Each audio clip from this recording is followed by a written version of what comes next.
नमस्कार दोस्तों, स्कूलिंग मित्रा YouTube channel में आपका फिर से स्वागत है। पिछली वीडियो में हमने जो पढ़ा था वो इंडेक्स के बारे में पढ़ा था और उसके बाद प्रेजेंट सिंपल टेंस के बारे में जो उसके क्या हेल्पिंग वर्ब है, क्या वर्ब आदि है, उसके बारे में हमने देखा था। उसका स्ट्रक्चर कैसे चल रहा है, उसका जो बनाने के वाक्य के जो तरीके हैं, सकारात्मक हो गया, नकारात्मक, प्रश्नवाचक और प्रश्नवाचक नकारात्मक, उन चीजों को हमने देखने का प्रयास किया था। उसके बाद में अपना एक टॉपिक चलता है correct form of the verb का। तो वो correct form of the verb जो है प्रेजेंट सिंपल टेंस की, मतलब प्रत्येक अलग अलग टेंसों की अलग अलग एडवर्ब होती है, उसको पहचानने की होती है कि कहां पर कौन सी एडवर्ब कौन से टेंस को इंडिकेट करती है।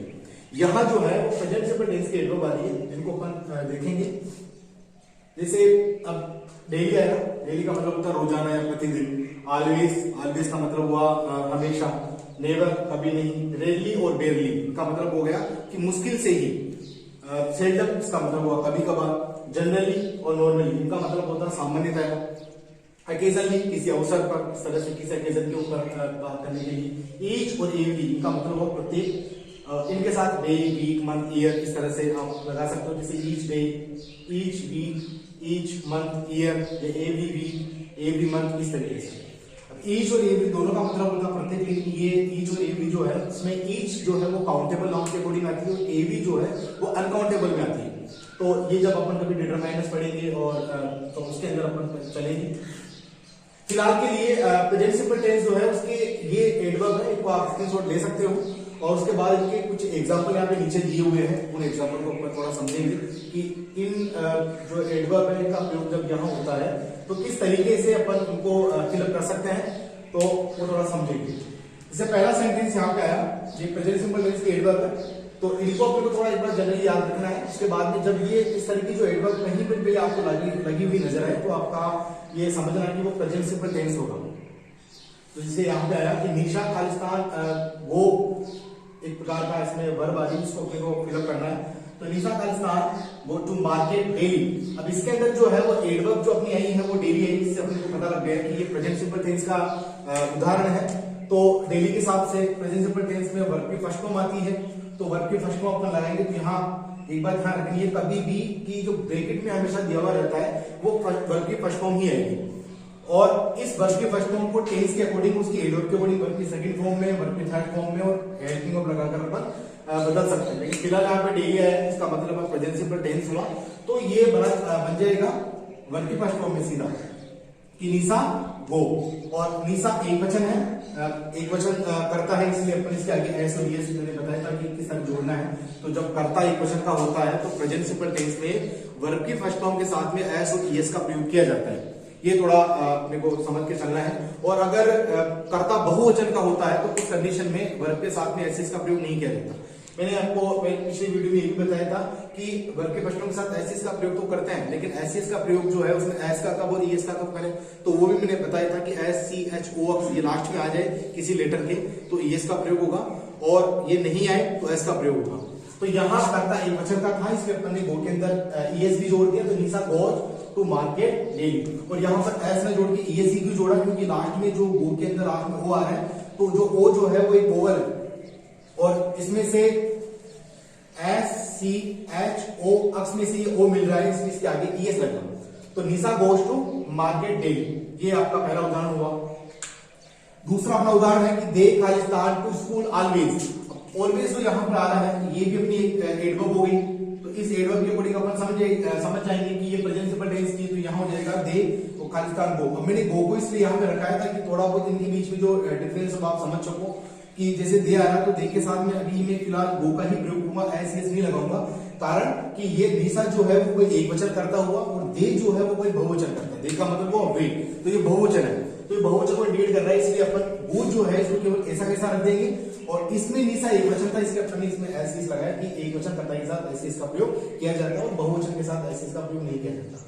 अब आप देख रहे हो कि सर इसके अंदर जो है वो डू डज का प्रयोग क्यों नहीं हो रहा। तो मैंने पिछले वीडियो में भी बताया था कि प्रेजेंट सिंपल टेंस में अगर वाक्य सकारात्मक होता है तो उसमें हेल्पिंग वर्ब डू डज का प्रयोग नहीं किया जाता। हाँ, अगर वाक्य जो है वो सकारात्मक के अलावा अफर्मेटिव सेंटेंस के अलावा नेगेटिव आ जाए, इंट्रोगेटिव आ जाए, इंट्रोगेटिव प्लस नेगेटिव आ जाए, उस कंडीशन में अपन हेल्पिंग और डू डज का प्रयोग करना स्टार्ट कर देते हैं। बाकी सकारात्मक वाक्य में सीधा सब्जेक्ट के बाद वर्ब की फर्स्ट फॉर्म का प्रयोग किया जाता है। आगे के उदाहरण में अपन चलेंगे तो जैसे आया कि सी खालिस्तान नॉट लाभ नॉर्मली। ध्यान देने वाली बात है कि कभी भी इस तरह का सेंटेंस आ जाए जिसके अंदर वर्ब की फर्स्ट फॉर्म भी आ रखी हो और नोट भी लग रखा हो, इसका मतलब है कि वो सेंटेंस चाहे कोई सा भी हो सकता है, वो टेंस कोई सा भी हो सकता है, लेकिन वाक्य जो बनेगा वो ऐसे नेगेटिव ही बनेगा, क्योंकि नोट आ रहा है, इसका मतलब सेंटेंस को नेगेटिव बनाना है। अब पता करना है कि सेंटेंस के अंदर जो है वो एडवर्ब कौन सी आ रही है। तो यहाँ देखिए नॉर्मली, ये नॉर्मली जो है यानी सामान्यतया इसका अर्थ होता है, तो ये जो एडवर्ब है वो अपने को यहाँ मिली नॉर्मली, इसका मतलब ये प्रेजेंट सिंपल टेंस की एडवर्ब है, और जितनी भी एडवर्ब है ये प्रेजेंट सिंपल टेंस की एडवर्ब है।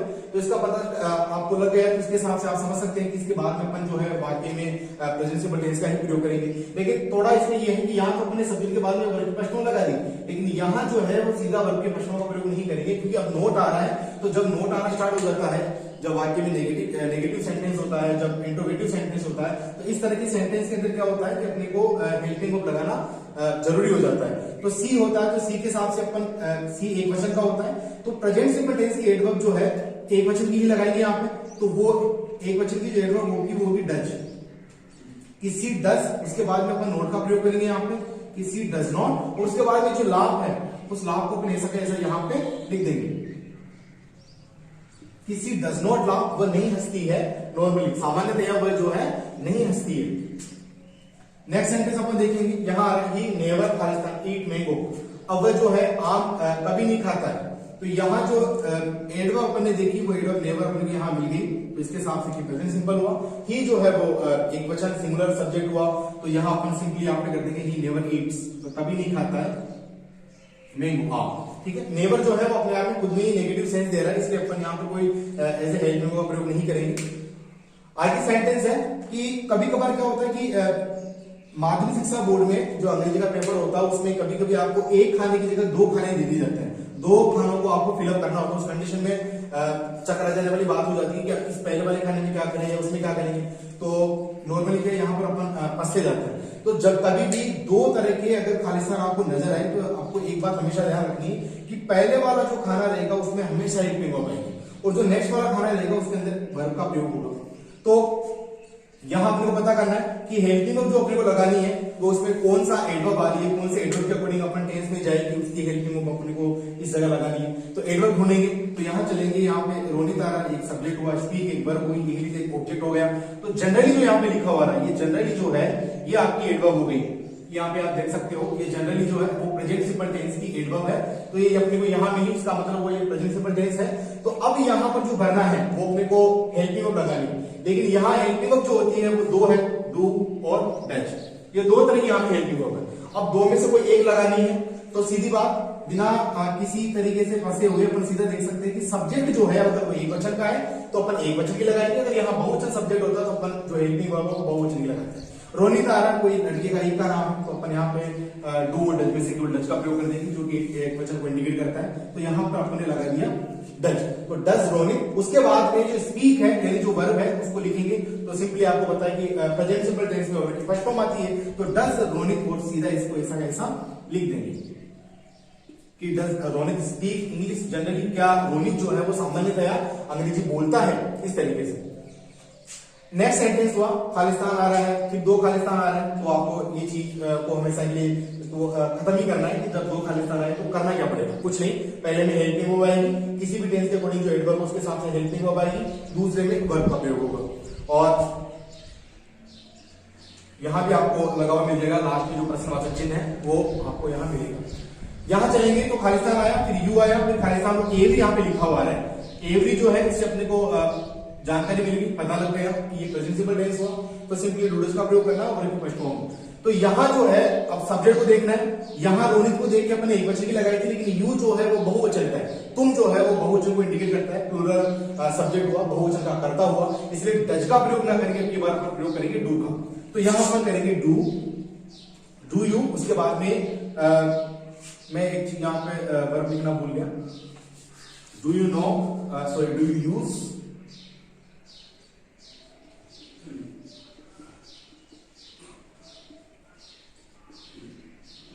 अब देखिए डू यू, उसके बाद में ये यूज आ रहा है, ये वर्ब हुई, ये ब्रैकेट में वर्ब जो है अब उसको यहां लगाना है। तो सिंपली है कि जब एवरी आ रहा है, एच एवरी जब आता है तो वर्ब की फर्स्ट फॉर्म ही लगती है, तो यूज को अपने यहां ऐसा कैसा लिख देना है। डू यू यूज, उपयोग करते हो, एवरी बुक्स, प्रत्येक किताबों का, क्या तुम प्रत्येक किताबों का उपयोग करते हो, इस तरीके से। तो एक बात इनसे और ध्यान रखनी है कि यहां एक वचन हेल्पिंग ऑफ आने के बाद भी अपन ने इस वर्ब के अंदर एसिस का प्रयोग नहीं किया है। तो ऐसा नहीं करना कि सर एक वचन करता आ गया तो फिर क्या अपन इसमें एसिस लगा सकते कि नहीं लगा सकते। जी, इसमें जो है वर्ब में एसिस का प्रयोग नहीं होगा, केवल एसिस का प्रयोग प्रेजेंट सिंपल टेंस के सकारात्मक वाक्य में ही करना है। और साथ ही साथ अगर हेल्पिंग ऑफ आ रही हो डच जो एक वचन को इंडिकेट करती है, उसके बाद भी अपने को फिर उसके बाद एसिस का प्रयोग करना बंद कर देना है। अगर मैं आपको थोड़ा सा इसमें जानकारी दूं तो थोड़ा ध्यान से देखो कि जो डू है उससे ही डच बना है। अब जो एसिस वाली बात है वो इसलिए आ गई, एस और एस जो है वो इसी के अंदर आ गया, इसलिए अपने को यहाँ पर एसिस का प्रयोग वर्ब में नहीं करना है।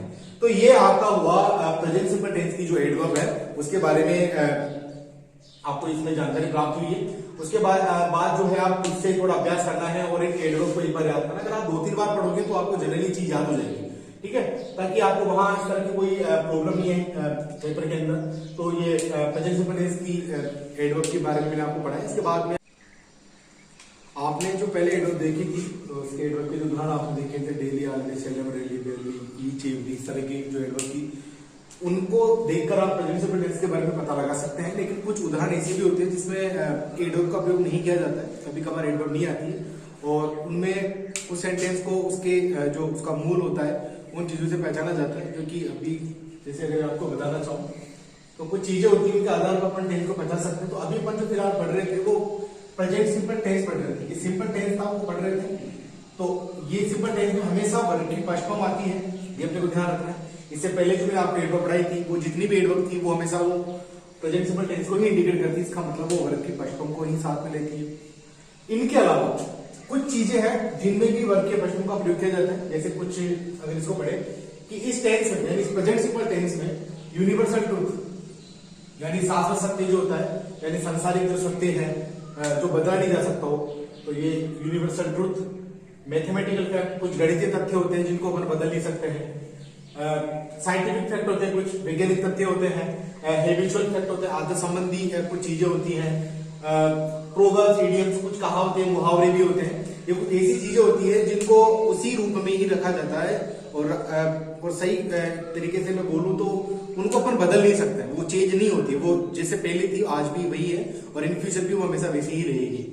तो कुछ उदाहरण एडवर्ब के अलावा इन चीजों के भी है, कुछ एक पॉइंट है उनमें भी हमेशा वर्ब की फर्स्ट फॉर्म का प्रयोग किया जाता है। अगर एडवर्ब ना आके अगर कुछ उदाहरण इस तरह के आ जाए तब भी वर्ब की फर्स्ट फॉर्म यानी प्रेजेंट सिंपल टेंस का प्रयोग होगा। तो चलिए पर कुछ उदाहरणों को देखते हैं। जैसे यहाँ आया द सन खालिस्तान राइज इन द ईस्ट, सूर्य जो है वो राइज यानी उगना और इन द ईस्ट यानी पूर्व दिशा में, तो सूर्य जो है पूर्व दिशा में उगता है। तो ये इस तरह का सेंटेंस है, इसको पहचानने के लिए अपन इसमें देखेंगे तो कहीं पर भी एडवर्ब नहीं आ रही।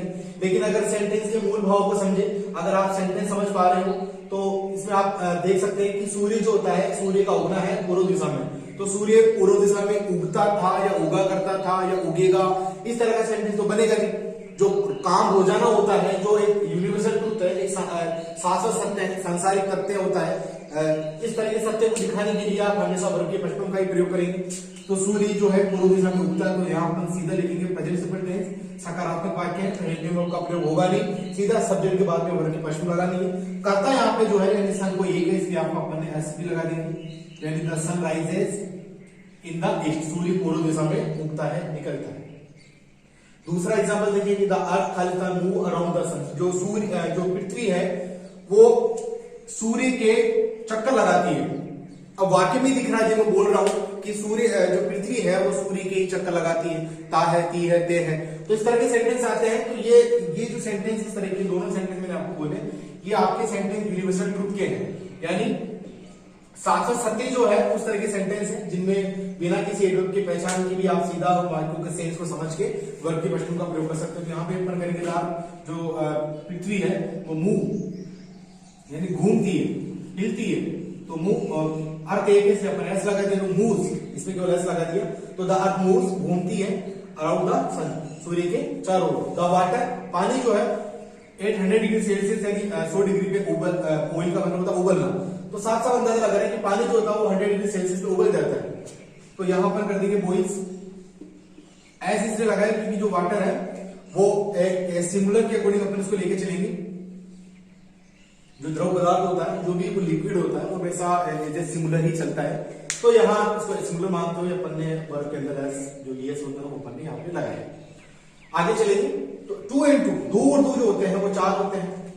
तो ये जो इफेक्ट आया है, ये इफेक्ट 2 और 2 4 होना मैथमेटिकल इफेक्ट होता है, यानी गणित के तथ्यों को बताना। इसको बदल नहीं सकते कि 2 और 2 4 हुआ करते थे या 2 और 2 4 होंगे, वो है तो वो आज भी वही चल रहा है जो पहले चला करता था, और इन फ्यूचर भी वही होगा कि 2 और 2 4 होते हैं। तो यहाँ वही सेम चीज आ रही, 2 और 2 4 होते हैं। लास्ट में भी आप देखेंगे तो आप ता है, ती है, ते वाले वाक्य है ये। तो सेंस को देख के अपने को पता करना है कि प्रेजेंट सिंपल के ही टेंस होते हैं, इनके ही एग्जांपल होते हैं। तो 2 and 2 में तो यहाँ पर सीधा लिख देंगे मैं। इसमें एस और ES वाली जो है वो नहीं लगाएंगे, क्योंकि 2 and 2 जो है एक ऑलरेडी प्लूरल सब्जेक्ट के रूप में आ रहा है, 2 और 2। तो ये बहुवचन है, इसलिए अपन केवल इसमें मेक को ही उठा के वापस रखेंगे, ऐसे नहीं करेंगे। क्योंकि सकारात्मक कर्ता जो होगा, अगर वो एक वचन होगा तभी ऐसे इसका प्रयोग करना है, अन्यथा नहीं करना। जैसे 2 and 2 ये बहुवचन हो गया, इसलिए ऐसे इसका बिना प्रयोग किए केवल मेक को सीधा यहाँ रखेंगे। नेक्स्ट अपना है birds Khalistan flying in sky. जो पक्षी होते हैं वो आकाश में उड़ते हैं, ते हैं, ये भी आ रहा है। इसका मतलब वही सिंपल सेंटेंस हुआ प्रेजेंट का। तो बर्ड्स फ्लाई, ये अपने फ्लाई करते हैं स्काई। अब इसमें केवल ऐसे इसलिए नहीं लगाया क्योंकि बर्ड्स को मैंने केवल एक पक्षी नहीं लिखा, बहुत सारे पक्षी हो गए। बर्ड्स पक्षी जो है आकाश में उड़ते हैं। तो ये आपका हो गया आदर्श संबंधी कि पक्षी का आकाश में उड़ना एक आदर्श है, और 2 और 2 का 4 होना एक गणितीय तथ्य हो गया। पानी का उबलना एक साइंटिफिक जो है वो तथ्य हो गया, वैज्ञानिक तथ्य हो गया। एक तथ्य और आदर्श संबंधी, जैसे the dog bark at the stranger, यानी अजनबी की तरफ जो होता है, अजनबी की तरफ कुत्ता जो भौंकता है। तो इसमें भी ता है, इसका मतलब बिना एडवर्ब को देख के अपन सीधा वाक्य का सेंस को देख के समझ सकते हैं कि सेंटेंस जो है वो प्रेजेंट सिंपल को ही इंडिकेट कर रहा है। तो डॉग जो है वो बार्क भौंकता है, किसकी तरफ भौंकता है?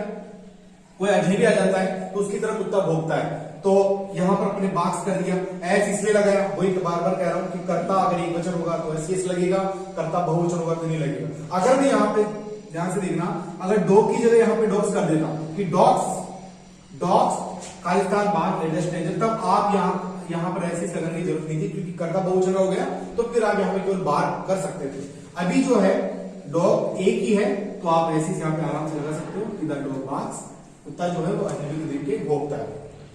तो ये जो है ये आपकी हैबिचुअल यानी आदर्श संबंधी जो है इफेक्ट है।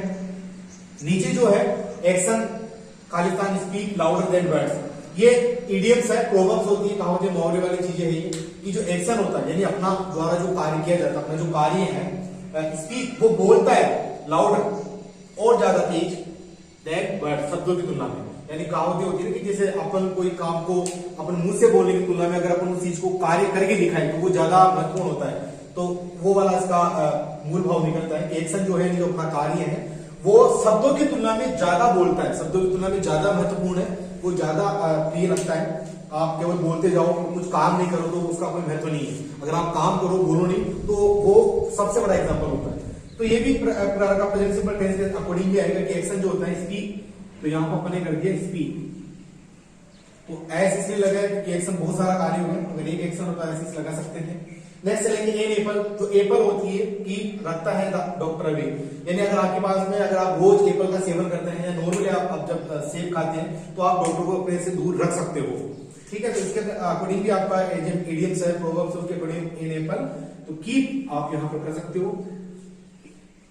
एस लगाया क्योंकि एपल एक है यहाँ पर, तो एन एपल, एक एपल की जो है वो कीप से रखती है द डॉक्टर में, किसी डॉक्टर को दूर रखती है अपने से। अगर आप एपल खाओगे तो वो आपको एक डॉक्टर से दूर रखती है। तो इस तरह की जो है ये वो उदाहरण है जिसमें प्रेजेंट सिंपल टेंस के अंदर बिना एडवर्ब के आप उन चीजों को समझ सको कि एडवर्ब नहीं आ रही हो तो भी कुछ इस तरह के पॉइंट होते हैं, कुछ तथ्य होते हैं जिनके आधार पर अपन उनको प्रेजेंट सिंपल टेंस का प्रयोग करना होता है। इनके भी अलावा एक चीज और होती है, एक होता है इंपेरेटिव सेंटेंस। अगर आपको कहीं पर भी इंपेरेटिव सेंटेंस नजर आ गया या मॉडल, दो है इंपेरेटिव सेंटेंस और उसके साथ में एक मॉडल, तो वहां पर भी हमेशा वर्ब के फर्स्ट फॉर्म का ही प्रयोग किया जाएगा। जरूरी नहीं है कि केवल एडवर्ब ही है, जरूरी नहीं है कि हमेशा ये साथ हो सकते हैं mathematical fact, scientific fact, habitual fact, idiom, proverbs, यही है। इनके अलावा अगर मॉडल भी आ जाए आके कहीं पे भी, तो आप मॉडल में देखो चाहे इंपेरेटिव सेंटेंस देखो, इनके अंदर भी वर्ब के फर्स्ट फॉर्म का प्रयोग किया जाता है। अब मैं इनको एक दो उदाहरण से आपको जनरली यहाँ पे समझाऊंगा।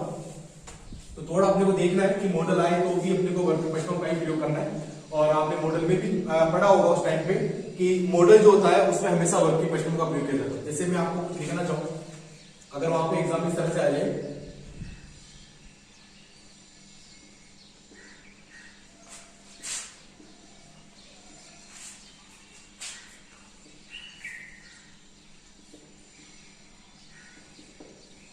इस तरह से आ गया,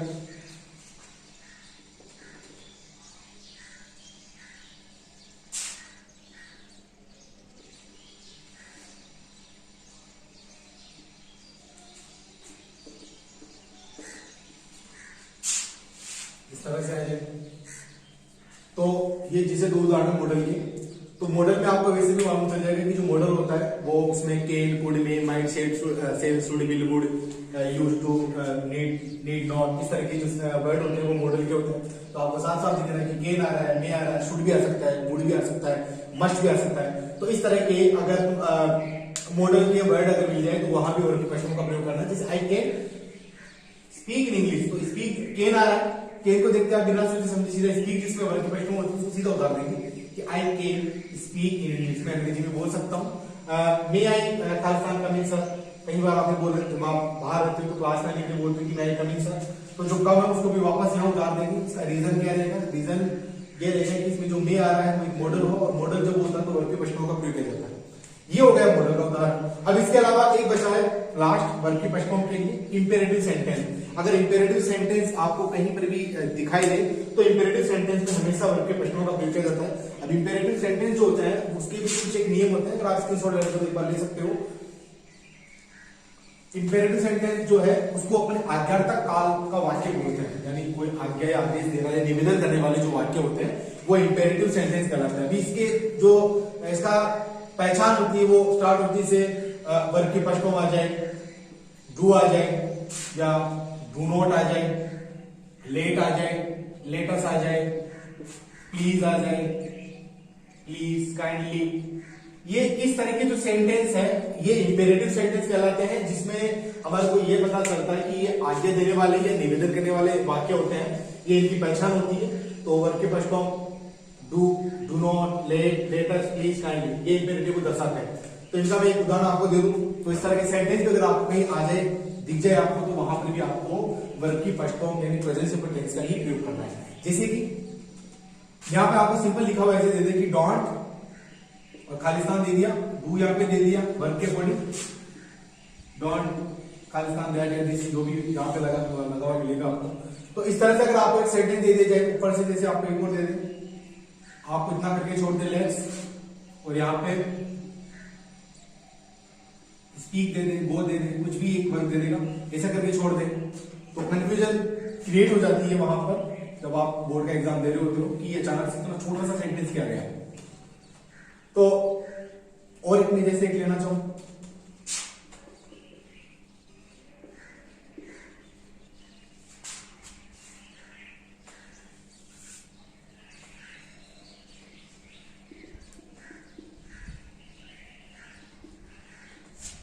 दूसरी आ गया, इनमें किसी का भी आप यूज कर सकते हो।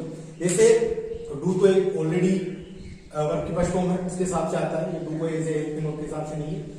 तो please Khalistan give me your pen. अब ऊपर से अपन देखेंगे तो यहाँ आया कि डोंट खालिस्तान डू दैट, इसका मतलब निकला कि वह मत करो, यह मत करो या वह मत करो। तो यह है कि डोंट खालिस्तान दैट, तो जब डोंट आ रहा तो आपको पहचान हो गई कि ये इंपेरेटिव सेंटेंस हुआ, इसमें डू नॉट आता है। जब भी डू नॉट आपको मिल जाए ये इज ए इंपेरेटिव, यानी वर्तमान काल में किसी को आदेश निवेदन करने वाली बात कर रहे हैं कि आप ये मत कीजिए या आप क्या ये मत करो। तो इस तरह के सेंटेंस में भी जो वर्ब ब्रैकेट में दी हुई देखिए उसको वापस यहाँ ऐसा कैसा लिखना कि डोंट डू दैट, कि वह मत करो। लेट्स खालिस्तान स्पीक आ गया, तो जब भी लेट्स आता है कि इसका मतलब निकला चलो, तो चलो स्पीक बोलते हैं, तो लेट्स स्पीक, सिंपल ऐसा कैसा आ जाएगा। इसमें आपको ऐसे का प्रयोग नहीं करना कहीं पे।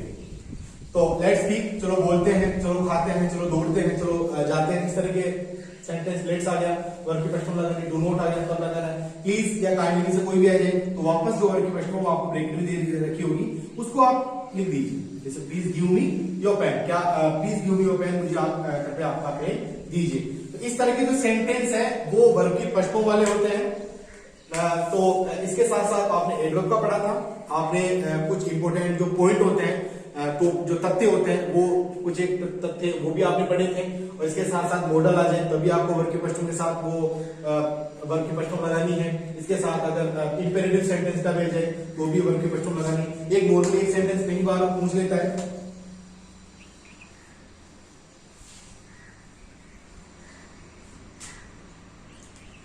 कभी आपको इस तरह से करके दे देता हूं, जैसे लुक आ गया, ऐसे देखो, लुक द ट्रेन